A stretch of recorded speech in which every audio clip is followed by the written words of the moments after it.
다 같이요. 마리아가 가로되 주의 계집종이오니 말씀대로 내게 이루어지리라 하매 천사가 떠나가니라. 아멘. 사람이 하나님을 접근하는 방법에는 연역적인 방법이 있고 귀납법적인 방법이 있습니다. 연역적이라는 것은 미리 결론을 정해놓고 하나님은 이런 분이다. 미리 결론을 정해놓고 그것을 우리 인생과 신앙에 적용하는 것입니다. 예컨대 하나님은 전능하시다. 미리 결론을 정해놓고 전능하신 하나님을 의지하리라. 하나님은 선하시다. 그러므로 내게 선하실 것이다. 하나님은 크신 하나님이다. 이런 식으로 미리 정해놓고 그것을 우리 신앙과 인생에 적용하는 것입니다. 그런데 이렇게 하다 보면 우리가 벽에 부딪힐 때가 있습니다. 하나님이 선하신데 왜 세상에 고난을 허락하실까? 그런 광대한 철학적인 질문이 아니더라도 하나님이 선하시면 왜 내 자동차 시동이 안 걸립니까?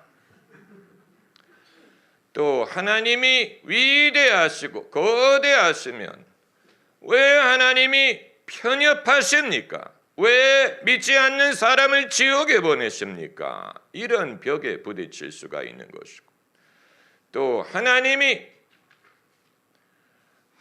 사랑이시라면 왜 나는 내 마음속에 사랑을 느끼지 못합니까? 이런 식으로 연역법적으로 하나님을 생각할 때 하나님에 대해서 이해할 수 없는 것들이 발생하고 그것이 우리의 신앙에 오히려 걸림돌이 될 수 있습니다. 성경에 등장하는 신앙의 인물들은 연역법적인 방법이 아니고 귀납법적인 방법으로 하나님을 알게 되었습니다. 그 말은 자기의 구체적인 상황에서 하나님을 경험한 그 경험을 토대로 하나님에 대한 믿음을 쌓아갔다는 사실이에요. 성경의 어느 누구도 미리 이런 분이다라고 정해놓고 그리고 그것을 자신의 삶에 적용한 것처럼 보이지 않습니다. 모세가 대표적인 예. 모세가 호렙산에서 하나님을 뵀을 때 여쭤봤어요. 하나님의 이름이 무엇입니까? 그 말은 이전에는 하나님의 이름도 모르고 하나님을 믿었다는 얘기예요. 인류가 항상 하나님의 이름을 알고 있었던 것이 아니고 구체적인 상황에서 구체적인 시간에 구체적인 사람에게 당신의 이름을 드러내셨어요. 아브라함이 하나님을 여호와 이레 예비하시는 하나님이라고 부를 수 있게 된 것은 연역법적인 방법이 아니고 자기의 구체적인 경험을 통해서였습니다. 아들 이삭을 모리아산으로 데리고 올라갈 때 아버지요 우리에게 나무도 있고 또 불도 있으되 바칠 양은 어디 있나이까? 그때 아브라함이 하나님의 산에서 예비하실 것이다 믿음으로 올라갔는데 과연 하나님이 양을 준비해서 이삭 대신에 바치게 하셨습니다. 그때 아브라함이 깨달은 거예요. 여호와 이레 하나님이시구나. 하나님은 내 길을 예비하시는구나. 모세가 아말렉과 싸울 때 모세가 산에 올라가서 지팡이를 들고 있으면 이기고 지팡이를 내리면 졌어요. 그래서 하루 종일 아론과 훌이 그 지팡이를 지탱해서 들고 있었더니 이겼어요. 그 경험을 한 후에 여호와 니시, 주님은 우리의 깃발, 우리에게 승리를 주시는 하나님이시구나. 이 모든 것이 미리 하나님의 속성을 정해놓고 적용한 것이 아니고 그들의 경험을 통해 그들에게 나타난 하나님을 통해 하나님이 이런 분이구나라고 차근차근 쌓아간 것입니다. 제가 여러분에게 이 말씀을 드리는 이유는 하나님은 이런 분이야 라고 단정을 짓고 그럼 왜 그대로 안 하시는 거야 라고 질문하는 대신에 하나님이 여러분의 구체적인 상황 속에서 하시는 이 일을 경험을 해 보시고 그것을 토대로 하나님을 알아가는 것이 낫다 하는 말씀을 드리는 것입니다. 그러지 않으면 연역적인 방법은 변론을 낳을 수는 있지만 하나님을 더 알거나 가까워지리라는 보장이 없습니다. 성경에 등장하는 모든 인물들에게 하나님의 일은 참 작게 시작하셨다는 사실. 할렐루야.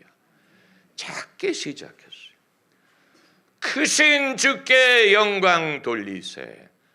크신 하나님이, 그런데 그 크신 하나님이 당신의 일을 은밀하게 겸손하게 작게 시작하셨습니다. 그리고 그것을 애초부터 알고 있던 사람들은 극소수였어요. 극소수. 오늘 본문의 이 사건, 당신의 아들을 보내신 어마어마한 사건, 이 어마어마한 사건을 기점으로 그 이전을 BC라고 부르고 이후를 AD라고 부르지 않습니까? 인류의 역사를 셀 때 예수님의 탄생을 기점으로 그 이전은 주전, 그 이후는 주라고 부르는 어마어마한 사건이 발생했는데 이 어마어마한 사건이 이렇게 조용히 이렇게 은밀하게 시작되었다 하는 사실, 그리고 그것을 알고 있었던 사람은 극소수였다는 사실, 어두운 밤, 거룩한 밤, 어둠에 묻힌 밤,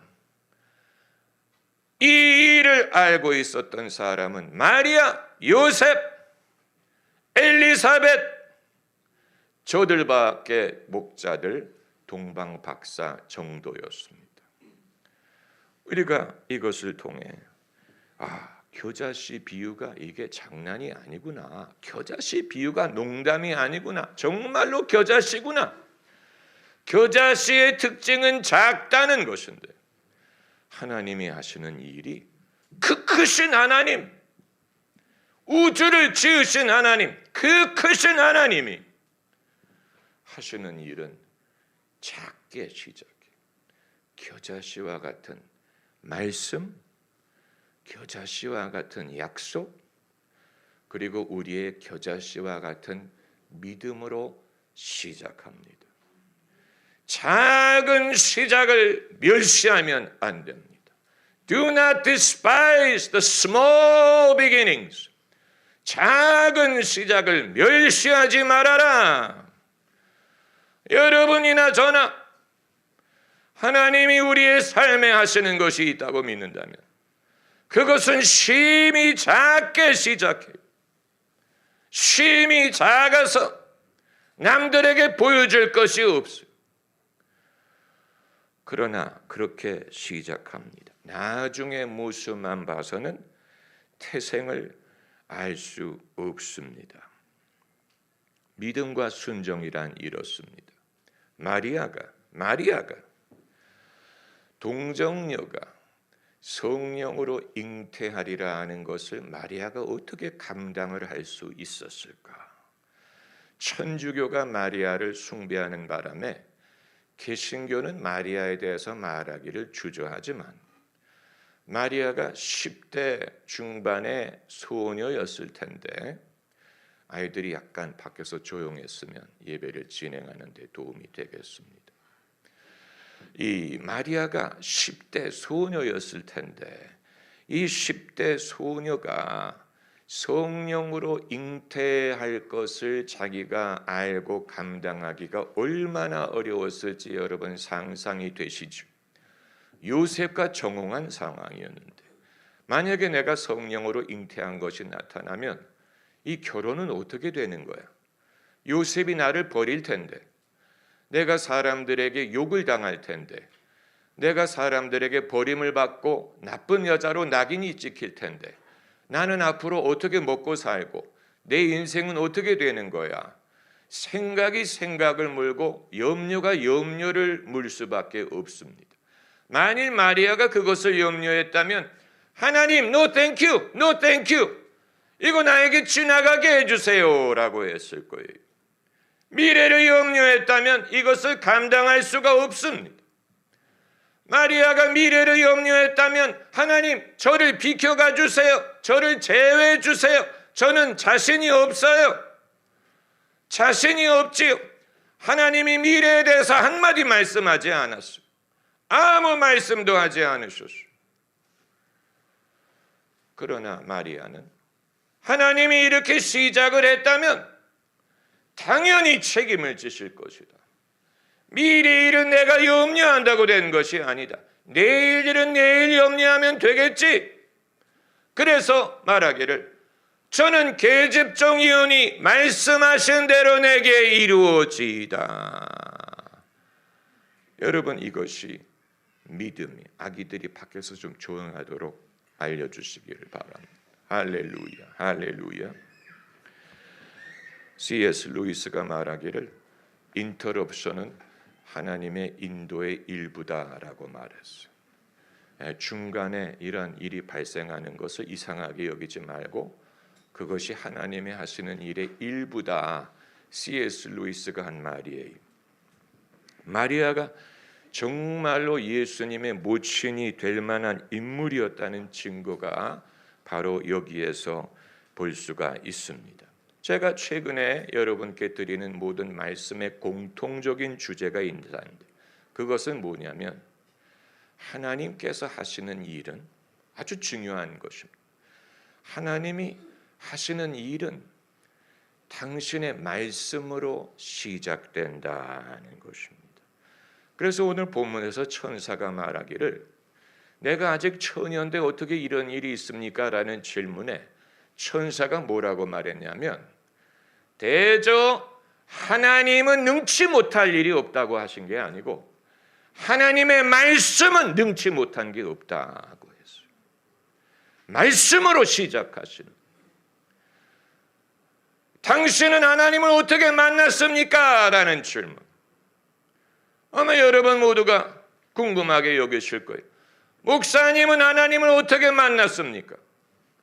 목사님은 주님을 언제 만났습니까? 라는 질문은 어떤 것과 긴밀하게 연결되어 있냐면 하나님은 목사님의 삶에 어떤 일을 하십니까? 라는 질문과 아주 긴밀하게 연결이 되어 있어요. 우리가 하나님을 만나는 경험은 하나님이 우리 삶에 당신의 일을 시작하는 시작이 하나님의 이 일을 배제하고 하나님을 말할 수 없어요. 예수님 말씀이 내 아버지가 이제껏 일하시니 나도 일하느니라 라고 했어요.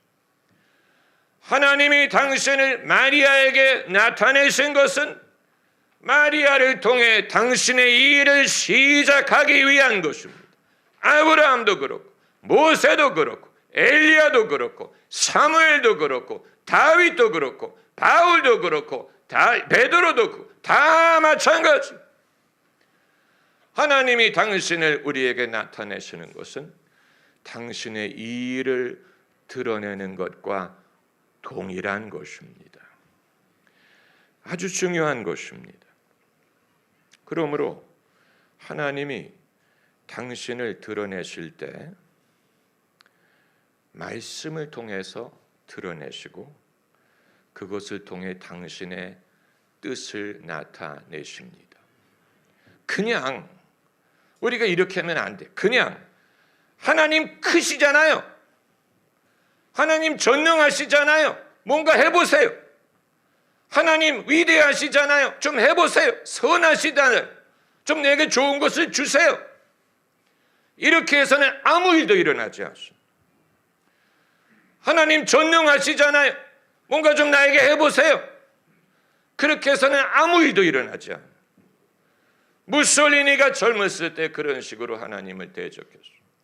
무솔리니가 그 지역의 천주교 신부들과 변론을 하면서 뭐라고 했냐면 시계를 꺼내놓고 하나님이 정말 계시다면 내가 1분의 여유를 드릴 테니 1분 안에 나를 죽이세요 그랬어요. 그리고 시간을 세기 시작했어요. 당연히 아무 일도 안 일어났죠. 그건 무솔리니 오만함의 극치를 보여준 것입니다. 하나님에 대한 오해가 하나님에 대한 오해를 낳는 것입니다. 당신은 전능하시니까 아무거나 할 수 있잖아요. 좀 해보세요. 이런 식으로 막연하게 해서는 하나님이 하시는 일을 경험할 수가 없고, 그럼 어떻게 하나님을 경험하느냐? 볼지어다 내가 문 밖에 서서 두드리노니 내 음성을 듣고 문을 열면 내가 들어가 저와 더불어 먹고 저는 나와 더불어 먹으리라. Behold, I stand at the door and knock. Whoever hears my voice, 내 음성을 듣고 문을 열면, 하나님의 일이 시작하는 방법은 세미한 음성으로 말씀하심. 작게 시작합니다. 아주 조용히 은밀하게 시작합니다. 하나님이 하시는 일은 다 그렇습니다. 제가 26살의 나이에 주의 종으로 헌신하게 된 계기도, 그 당시 제가 대학원을 다니면서 이것도 잘 안 되고 저것도 잘 안 되고 낙심하던 그런 상황에서 믿음의 형님이 저에게 권면하기를 하루에 1시간씩 시간을 정해서 기도하라고 했어요. 저에게 가장 프라임 타임은 저녁 8시였어요. 저녁 식사를 마치고 공부를 시작하기 전 8시를 프라임 타임, 기도 시간으로 정해놓고 제 기숙사 방에서 무릎을 꿇고 매일 기도하기를 시작을 했는데, 그때 제가 성경책을 뒤적거리다가 한 번도 읽어본 적이 없는 성경 구절이 성경책에서 뛰어나왔어요. 로마서 11장 29절, 하나님의 은사와 부르심에는 후회하심이 없다. 이 말씀이 저에게 번개처럼 다가왔어요. 그것이 제 인생의 새로운 시작이었어요. 주님이 원래부터 나를 이 길로 부르셨는데 내가 그걸 잊고 있었구나. 하나님의 은사와 부르심은 후회함이 없구나. 번복함이 없구나. 취소하지 않는구나. 이 길로 나를 인도하시는구나. 그것이 제 삶에 나타난 하나님의 일의 시작이었습니다. 아주 작게 조용히 은밀히 겨자씨처럼 시작했어요. 그리고 그 겨자씨가 자라나기 시작했어요. 아직도 자라나는 중이에요. 할렐루야. 아직도 자라나는 중이에요. 끝나지 않았어요. 하나님은 우리 삶에서 어떤 일을 하고 계시느냐 하는 것과 하나님이 우리에게 당신을 어떻게 나타내시느냐 하는 것은 같은 질문, 일맥상통하는 것입니다. 작게 조용히 골방에서 소수의 사람들의 믿음과 순종을 통해서 시작합니다. 그래서 엘리자벳이 마리아에 대해서 말하기를 믿은 여자에게 복이 있도다. 한번 따라해요. 믿은 여자에게 복이 있도다. 믿은 남자에게 복이 있도다. 믿은 아이에게 복이 있도다. 믿는 나에게 복이 있도다. 여러분도 복이 있기를 원하십니까? 주의 말씀을 믿으세요. 할렐루야, 할렐루야, 할렐루야. 우리가 두 손 들고 기도하십시다.